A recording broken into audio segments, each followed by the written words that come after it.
Makinig kayo!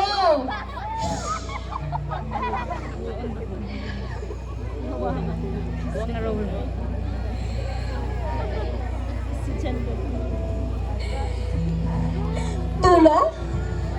Tulong! Tulong!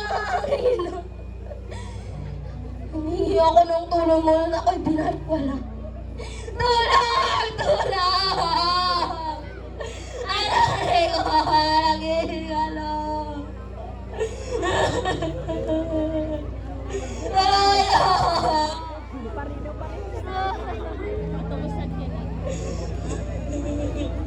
Wala akong kasalanan ng nanay ko. Tulong po.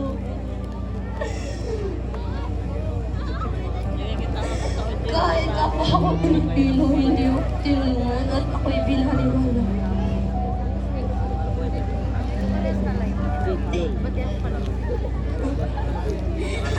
Nagtaong-grasa na siya.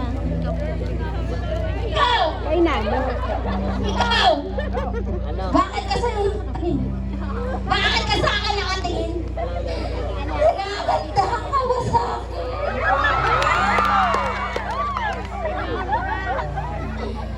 Anak, bumili ka nga ng asin. Ayoko nga. Nagpe-Facebook pa ako.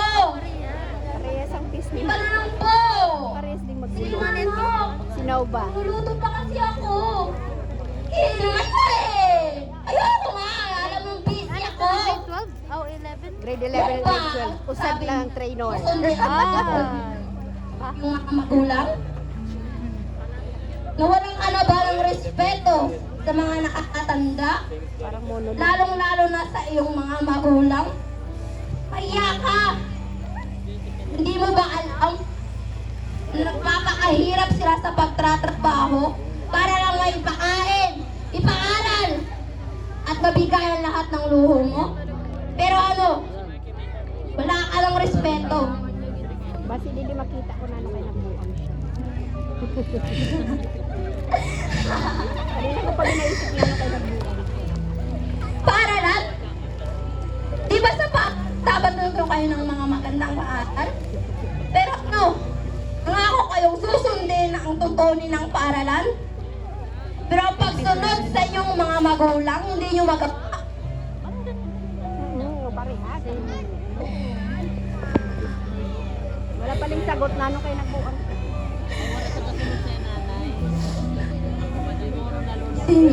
Siguro. Mga baliw! Japanese Ako baliw? Sinong tunay na baliw? Ako! Grabe na ang paghihirap sa mundong aking ginagalawan. O kayo!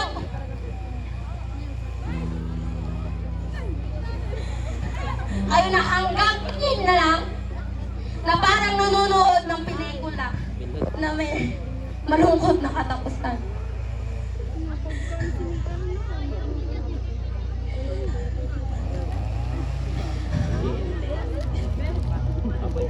Yaya, speak English kapag nakasalita ka sa akin, anak.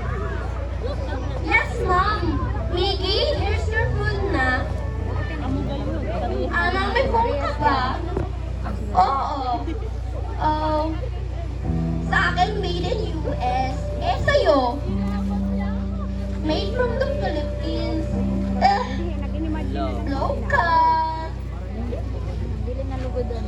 Ano yan? Dili na sa iyo. Kinakahiya ng sarili niyong bansa. Produkto ng Pilipinas.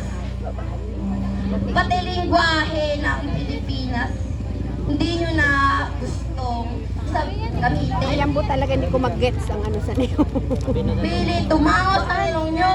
Pumuti kayo na lahian ng mga dugong mga dayuhan. Ganyan na kayo? Mahiya kayo! Tandaan ninyo.